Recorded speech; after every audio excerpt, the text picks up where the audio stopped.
Hi മക്കളെ, നമ്മൾ ഇന്ന് യാത്ര ചെയ്യുന്നത് കോഴിക്കോട് അതിർത്തിയൊക്കെ കഴിഞ്ഞുകൊണ്ട് വയനാട് ജില്ലയിലെ പനമരം എന്ന് പറയുന്ന ഒരു കൊച്ചു ഗ്രാമത്തിലേക്കാണ്. അവിടെ നമുക്ക് വേണ്ടി ഒരു കൊച്ചുമിടുക്കി വെയിറ്റ് ചെയ്യുകയാണ്. അതെ, 10ാം ക്ലാസ്സിൽ 9 A+ നേടി നാടിനും നാട്ടുകാർക്കൊക്കെ അഭിമാനമായിട്ടുള്ള ആ കൊച്ചുമിടുക്കിയുടെ പ്രത്യേകതകൾ എന്തെന്ന് നിങ്ങൾ അറിയണം. 5ാം ക്ലാസ്സിൽ മദ്രസിൽ പഠിക്കുന്ന സമയത്ത് ഒരിക്കൽ തലവേദന ഛർദി വന്ന് ഹോസ്പിറ്റലിൽ കാണിക്കാൻ പോവുകയും ഹോസ്പിറ്റലിൽ നിന്ന് ഡോക്ടർ എത്രയും പെട്ടെന്ന് മറ്റൊരു ഹോസ്പിറ്റലിലേക്ക് മാറ്റാൻ പറയുകയും അപ്പോഴേക്കും 2 കാലുകളും തളർന്നു പോകുന്ന ഒരു ഘട്ടത്തിലേക്ക് എത്തുകയും ചെയ്യുകയാണ്. അതിനുശേഷം ആ മോൾ ജീവിതത്തോടും അതോടൊപ്പം തന്നെ പഠനത്തോടും പൊരുതിക്കൊണ്ടാണ് ഈ ഒരു നേട്ടം കൈവരിച്ചിരിക്കുന്നത്. ഒരുപാട് മാനസിക പ്രശ്നങ്ങളും അതോടൊപ്പം തന്നെ ശാരീരിക പ്രശ്നങ്ങളൊക്കെ അവൾ നേരിട്ടിട്ടുണ്ടെങ്കിലും 10ാം ക്ലാസ്സിൽ ഫുൾ മാർക്ക് നേടാമെന്നുള്ളത് അവളുടെ ലക്ഷ്യം തന്നെയായിരുന്നു. അതെ, ആ ലക്ഷ്യത്തിൻ്റെ വിജയരഹസ്യങ്ങൾ എന്താണെന്ന് കൃത്യമായിട്ട് അവളോട് തന്നെ ചോദിച്ചറിയേണ്ടതുണ്ട്. സോ നമ്മൾ പോവുകയാണ്. ലിയാനാഷിൻ്റെ വീട്ടിലേക്ക് വരും.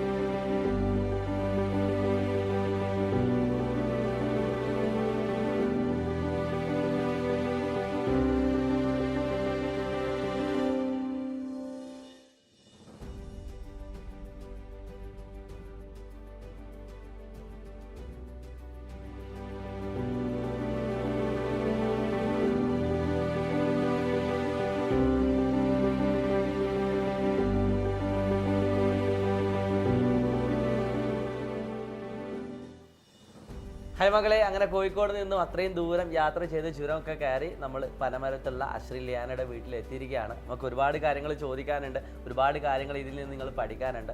അപ്പം ലിയാന, എന്തൊക്കെയാണ് കുട്ടികളൊന്ന് ഇൻട്രൊഡക്ഷൻ കൊടുത്താൽ നന്നായിരിക്കും. ഹായ്, എൻ്റെ പേര് അശ്വിൻ ലിയാന, GHS പനമരത്ത് പഠിക്കുന്നു. എന്തുകൊണ്ടാണ് ലിയാന മോളെ നിങ്ങളെ പരിചയപ്പെടുത്തുന്നതെന്ന് നിങ്ങൾക്ക് ഓൾറെഡി നിങ്ങൾ കേട്ടിട്ടുണ്ടാവും.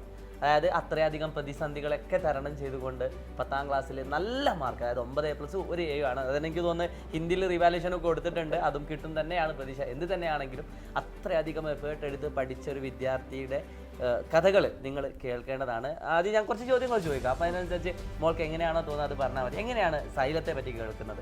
ഞാൻ സൈലത്തിൽ 9th പഠിക്കുന്ന ടൈമിൽ ഒരു ക്രിസ്മസ് എക്സാമൊക്കെ കഴിഞ്ഞ ടൈമിലാണ് ഇതിനെക്കുറിച്ച് കേൾക്കുന്നത്. ഇങ്ങനെ യൂട്യൂബിൽ ഇങ്ങനെ നോക്കി നിൽക്കുന്ന ടൈമിൽ കണ്ടതാണ് സൈലത്തിനെ കുറിച്ച്.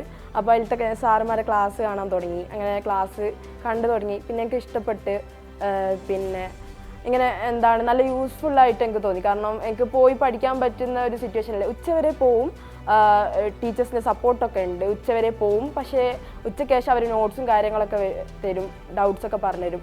അതൊന്നും ക്ലിയർ ആകാത്ത ഡൗട്ട്സൊക്കെയാണ് ഇതിൽ നിന്ന് എനിക്ക് കുറച്ചുകൂടിയും ക്ലിയർ ആവാൻ തുടങ്ങി. ടീച്ചേഴ്സിൻ്റെ ക്ലാസ്സുകളും എന്താണ് എല്ലാ കാര്യങ്ങളും കുറച്ചുകൂടിയും ക്ലിയർ ആയിട്ട് ഇപ്പം ക്ലാസ് പോയിരിക്കുന്ന ആ ഒരു ഫീല് പോലെ തന്നെ എനിക്ക് ഫീൽ ചെയ്യാൻ തുടങ്ങി ഈ ക്ലാസ് കേൾക്കാൻ തുടങ്ങിയതിന് ശേഷം. ഞാൻ വന്നതിന് ശേഷം മോള് പറഞ്ഞൊരു കാര്യമുണ്ട്. അപ്പോൾ എനിക്ക് തോന്നുന്നു മോൾക്ക് ഈ ഒരു അസ്ത്ര ബാച്ച് എടുത്ത് ഒരു ടീച്ചറാണെന്ന് തോന്നുന്നില്ലേ സ്കൂളിലെ? ആ ഒരു ഇൻസിഡന്റ് ഒന്ന് പറഞ്ഞു കൊടുക്കാം. ഞാൻ 9th കുറച്ച് കഴിഞ്ഞ ടൈമിൽ 9th പകുതിയായ ടൈമിലാണല്ലോ ഇപ്പം എന്താണ് 10th-ത്തെയും +1 +2 കുട്ടികൾക്കൊക്കെ സ്ക്രൈബ് എഴുതി കൊടുക്കാൻ പോകുന്നൊരു ഇതുണ്ടല്ലോ. അപ്പം അതിൽ ഞാനൊരു കുട്ടിക്ക് സ്ക്രൈബ് എഴുതി കൊടുക്കാൻ പോയിരുന്നു. അപ്പം അവിടുന്ന് കണ്ടൊരു ടീച്ചർ ജസ്റ്റ് ഒന്ന് പരിചയപ്പെട്ടിരുന്നുള്ളൂ. ആ ടീച്ചർ ജിഷ മിസ് എന്നാണ് മിസ്സിൻ്റെ പേര്. ആ മാമാണ് ഈ സൈലത്തിലേക്ക് എനിക്ക് എന്താണ് എടുത്തന്നത്. ആ സൈലം എനിക്ക് ആപ്പിൽ ക്ലാസ് എടുത്തന്നത് മിസ്സാണ്. മിസ്സ് എന്താണ് എന്നെ കണ്ടപാടെ പറഞ്ഞു ട്യൂഷനിലേക്കുള്ള ഇനി അടുത്ത കൊല്ലമുള്ള എല്ലാ ഇതും മിസ്സ് ഏറ്റെടുക്കാന്ന് പറഞ്ഞിട്ട് അങ്ങനെ ആ മിസ്സാണ് സൈലത്തിലേക്ക് ആപ്പിലേക്ക് എടുത്തത്. തീർച്ചയായിട്ടും വളരെയധികം സന്തോഷമുള്ള ഒരു കാര്യമാണ്. അപ്പോൾ മോള് പറഞ്ഞിട്ടുണ്ടായിരുന്നു ആ ചെറിയൊരു ഇൻസിഡൻറ്റ്. അതായത് ക്ലാസ്സിൽ നിന്ന് ഏതൊരു കുട്ടിക്ക് സ്ക്രൈബ് ചെയ്ത് കൊടുക്കാൻ പറ്റുമെന്ന് ചോദിച്ച സമയത്ത് കുട്ടികൾ ആരും എഴുന്നേറ്റ് ഇരുന്നില്ല. അപ്പോൾ അവൾ പറഞ്ഞൊരു വാക്കുണ്ട്, എന്നെപ്പോലെ ഒരുപാട് കുട്ടികൾ പ്രശ്നങ്ങൾ അനുഭവിക്കുന്നുണ്ട്, അപ്പം എനിക്ക് എഴുതാനൊന്നും പ്രശ്നമല്ല, അപ്പോൾ ഞാൻ തന്നെ സ്ക്രൈബ് എഴുതാമെന്ന് പറഞ്ഞുകൊണ്ട് എഴുന്നേറ്റുന്ന തീർച്ചയായിട്ടും ഭയങ്കര സന്തോഷമുള്ള ഒരു കാര്യം തന്നെയാണ് മോൾ ചെയ്തത്. ഇനി അങ്ങോട്ടും ഇതേപോലെ മുന്നോട്ട് പോകാൻ സാധിക്കട്ടെ എന്നാണ് പറയാനുള്ളത്. അപ്പോൾ ആ ടീച്ചർക്കും ഇതിനു വേണ്ടി സപ്പോർട്ട് ചെയ്ത് കൊടുത്ത ആ ടീച്ചർക്കും എന്ത് പറയാണ് വലിയൊരു ബിഗ് ഹാറ്റ്സ് ഓഫ് പറയുകയാണ്. അപ്പോൾ ഇത്രയധികം എങ്ങനെയാണ് ഫാമിലിയുടെ ഒക്കെ സപ്പോർട്ട്? ഫാമിലി അടിപൊളി സപ്പോർട്ടാണ് കേട്ടോ. ഉപ്പയാണ് എന്നെ കൊണ്ടാക്കാറ്, ഉപ്പയാണ് ക്ലാസ്സിൽ കൂട്ടാൻ വരാറ്. പിന്നെ അല്ലാത്ത ടൈമിൽ ഓട്ടോയിൽ വിടും, പക്ഷേ അവരാണ് കൂടുതൽ അവിടെ നിൽക്കാറ്. ആദ്യം അവിടെ വന്ന് നിൽക്കുകയായിരുന്നു കേട്ടോ. 8th ടൈമിൽ എനിക്ക് തീരെ ഒട്ടും വയ്യായിരുന്നു. എണീച്ചിരിക്കാൻ ഭയങ്കര ബുദ്ധിമുട്ടായിരുന്നു. കാരണം മൊത്തമായിട്ട് പാരലൈസ്ഡ് ആയതുകൊണ്ട് എണീച്ചിരിക്കാനുള്ള ബുദ്ധിമുട്ടുണ്ട് അവർ അവിടെ വന്നിരിക്കുമായിരുന്നു. കാരണം എന്തെങ്കിലും നടക്കാനും ബുദ്ധിമുട്ടായിരിക്കും വിചാരിച്ചിട്ട് പിന്നെ കുറച്ച് കഴിഞ്ഞതിന് ശേഷം ഫ്രണ്ട്സ് തന്നെ ആയി എല്ലാത്തിനും. അവർ കയറ്റാനായി, അവർ മതി പിന്നെ എല്ലാത്തിനും കയറ്റാനും ഇറക്കാനും. പിന്നെ എനിക്ക് എന്ത് ആവശ്യം ഉണ്ടെങ്കിലും ഫ്രണ്ട്സിൽ ടീച്ചേഴ്സുമായി. ആദ്യമൊക്കെ ഫാമിലി തന്നെയായിരുന്നു ഫുള്ള് കേട്ടോ. അപ്പം എല്ലാവരും പറയണം, കാരണം ഫ്രണ്ട്സുകളും ഫാമിലിയും എല്ലാവരും ഉള്ളതുകൊണ്ട് തന്നെയാണ് എനിക്കിങ്ങനെ കിട്ടാൻ തന്നെ കാരണം. പ്രത്യേകിച്ച് ഒരാളെ പേരെടുത്ത് പറയല്ല, എല്ലാവരും ഒരേപോലെ സപ്പോർട്ടാണ്. അപ്പം അത്രയധികം സപ്പോർട്ടുള്ള ഒരു സമൂഹത്തിൽ കൂടിയാണ് മോള് ജീവിച്ചു പോകുന്നത്. അതോടൊപ്പം തന്നെ സൈലത്തിൻ്റെ ക്ലാസ്സുകൾ, ടീച്ചേഴ്സിൻ്റെ ഒക്കെ ക്ലാസ്സുകൾ ഉണ്ടല്ലോ, എങ്ങനെയാണ് മറ്റുള്ള ക്ലാസ്സുകളിൽ നിന്ന് വ്യത്യസ്തമാവുന്നത്? അതെന്ന് വെച്ചിട്ടുണ്ടെങ്കിൽ നല്ല അടിപൊളി ക്ലാസ്സാണ് ഒന്നാമത്തെ കാര്യം. പിന്നെ അങ്ങനെ തന്നെ ഏത് ഇപ്പം സ്കൂളിൽ എടുത്ത് വന്നതാണെങ്കിൽ പോലും ഇപ്പം മനസ്സിലായ ഭാഗം തന്നെയാണ് ഒന്നുകൂടി നല്ലോണം ക്ലിയർ ആയിട്ട് മനസ്സിലാവും. ഇങ്ങനെയെന്ന് വെച്ചിട്ടുണ്ടെങ്കിൽ നമ്മൾ ക്ലാസ്സിൽ അഥവാ ചിലപ്പോൾ ശ്രദ്ധിച്ചിട്ടുണ്ടാവില്ല, അങ്ങനെ വേറെ എന്തെങ്കിലും കളിച്ചിരിക്കുകയാണെങ്കിൽ തന്നെ ഇവിടുത്തെ ക്ലാസ് വന്ന് കണ്ടിട്ടുണ്ടെങ്കിൽ നന്നായിട്ട് മനസ്സിലാവുകയും ചെയ്യും. പിന്നെ അങ്ങനെ തന്നെ കൺസെപ്റ്റായിട്ട് മനസ്സിലായതിനു ശേഷം അതിൻ്റെ ക്വസ്റ്റ്യൻസ് അവർ ഡിസ്കസ് ചെയ്യും. അപ്പോൾ കുറച്ചുകൂടി എന്താവും ആ ഒരു ടോപ്പിക്കിനെ കുറിച്ച് നന്നായിട്ട് നമുക്ക് ക്യാച്ച് ചെയ്തെടുക്കാൻ പറ്റും. മോള് ഒരു കാര്യം പറഞ്ഞിട്ടുണ്ടായിരുന്നു, ഉച്ച വരെ സ്കൂളിൽ പോയിട്ട് ഉച്ചയ്ക്ക് ശേഷം ഇവിടെ വന്നിട്ട് സൈലത്തിൻ്റെ ക്ലാസ്സുകൾ കാണാറാണ് പതിവ് എന്ന് പറഞ്ഞിട്ടുണ്ടായിരുന്നു. കാരണം ഒരുപാട് സമയം ക്ലാസ് റൂമുകളിൽ ഇരിക്കാൻ പറ്റാത്തൊരവസ്ഥ. നിങ്ങളോടൊക്കെ പറയാനുള്ളത്, എത്ര സൗകര്യങ്ങളുള്ള കുട്ടികളാണ് നിങ്ങളിലെ, എന്നിട്ടും നമ്മൾ പഠിക്കാതെ നിൽക്കുന്നുണ്ടെങ്കിൽ നമ്മളോട് തന്നെ ചോദ്യം ചെയ്യേണ്ട സമയം അതിക്രമിച്ചിരിക്കുന്നു. ഇപ്പോൾ 9ാം ക്ലാസ് കഴിഞ്ഞ് 10ാം ക്ലാസ്സിലേക്ക് വരുന്ന കുട്ടിയോട് എന്താണ് പറയാനുള്ളത്? ക്ലാസ് കാണുകയാണെങ്കിൽ സൈലം എടുത്ത് അടിപൊളിയായിരിക്കും. എല്ലാവർക്കും ഫുൾ A+ കിട്ടും, 100% അപ്പം. കാരണം എന്താണ്, വേഗം ക്യാച്ച് ചെയ്തെടുക്കാൻ പറ്റും കുട്ടിക്ക്. അത്രയും രസകരമായിട്ടും അത്രയും അടിപൊളിയായിട്ടും ടീച്ചേഴ്സ് എന്ന് വെച്ചാൽ ആ കുട്ടികളെ ഒരു ഫ്രണ്ട്ലി രീതിയിലാണ്. ഇപ്പോൾ സാറിൻ്റെ ക്ലാസ് ആയിക്കോട്ടെ, ഏത് ടീച്ചേഴ്സിൻ്റെ ക്ലാസ് ആയിക്കോട്ടെ, അത്രയും ഒരു കുട്ടികളെ ലെവലിൽ നിന്ന് പഠിപ്പിച്ച് തുടങ്ങും. അതാണ് മെയിനായിട്ട് പറയാനുള്ളത്. നല്ലതാണ്. പിന്നെന്താണ്, എടുക്കുന്ന ആൾക്കാർ നേരത്തെ തന്നെ എടുക്കുക, അത്ര തന്നെ പറയാനുള്ളൂ. സമയം പായാക്കണ്ട, ഒരുപാട് ക്ലാസ് പെൻഡിങ് ആവുന്നതാണ് പറയുന്നത്. അതുകൊണ്ട് നേരത്തെ തന്നെ എടുക്കുക. നമുക്ക് 10ാം ക്ലാസ് ഒക്കെ കഴിഞ്ഞ് എന്താവാനാണ് ആഗ്രഹം ഭാവിയിൽ? പണ്ട് മുതലേ ഡോക്ടർ എന്നുള്ള ഇതിലായിരുന്നു. പണ്ടേ പറയാം എനിക്ക് ഡോക്ടറാണോ എന്നായിരുന്നു പറഞ്ഞ് ഇതാക്കല്. ഇനി എൻ്റെ ഹെൽത്തും കാര്യങ്ങളൊക്കെ നോക്കിയിട്ട്, എൻ്റെ ഇത് നോക്കണമല്ലോ, എല്ലാ കാര്യങ്ങളൊക്കെ നോക്കിയിട്ട് എന്താണ് എനിക്ക് ഇൻട്രസ്റ്റ് ഉള്ള അതിലേക്ക് പോകും. ഞാൻ ഇപ്പോൾ സയൻസ് എടുക്കണം എന്ന് വിചാരിക്കുന്നു. +1 +2 സയൻസ് എടുത്തിട്ട് അതിനനുസരിച്ച് നോക്കാമെന്ന് വിചാരിക്കുന്നു. എനിക്ക് ആഗ്രഹമുണ്ട്, നല്ല ആഗ്രഹമുണ്ട്. നീറ്റോ ജെയ്യോ എടുത്തിട്ട് എനിക്ക് ഏതിലേക്കും ഇൻട്രസ്റ്റ് ഉണ്ട്. നീറ്റ് എടുക്കണം എന്നാണ് കൂടുതൽ, ഒരു പണ്ട് മുതലേ ഉള്ളൊരു ആഗ്രഹമാണല്ലോ ഡോക്ടർ ആവണം എന്നുള്ളത്. അപ്പം അതിൽ കുറച്ചുകൂടി എനിക്ക് ഇൻട്രസ്റ്റ് കൂടുതൽ നീറ്റില്. നേരത്തെ പറയാം അൻസർ സാറോട് സംസാരിക്കാന്നൊക്കെ പറയാം.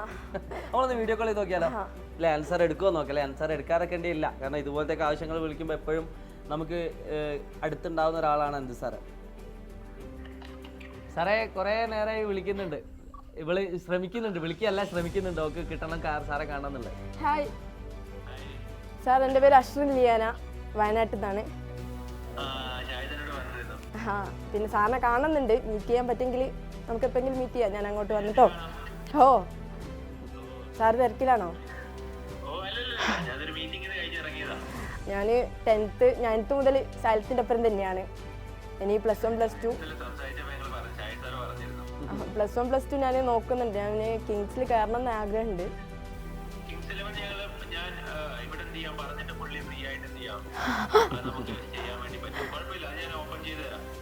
Thank you sir. അതെ സാറ് ഫ്രീ ആവുന്ന ടൈമിൽ ഒരു ദിവസം ഇങ്ങോട്ട് വരൂ വയനാട്ടിലേക്ക്. സാറേ അന്ന് നമ്മളെ ചാനൽ കട്ടായില്ലേ പണ്ട്, അന്ന് ഏറ്റവും കൂടുതൽ വിഷമിച്ച ഒരാളാണ് ഓളെ ഉപ്പ പറഞ്ഞതാ. ഏറ്റവും കൂടുതൽ ഇവിടുന്ന് കരയായിരുന്നു. ഉപ്പ കടയിൽ നിന്ന് വരുന്ന സമയത്തൊക്കെ അവൾ ഇത് പറഞ്ഞാ കരയിലെന്ന് പറഞ്ഞു.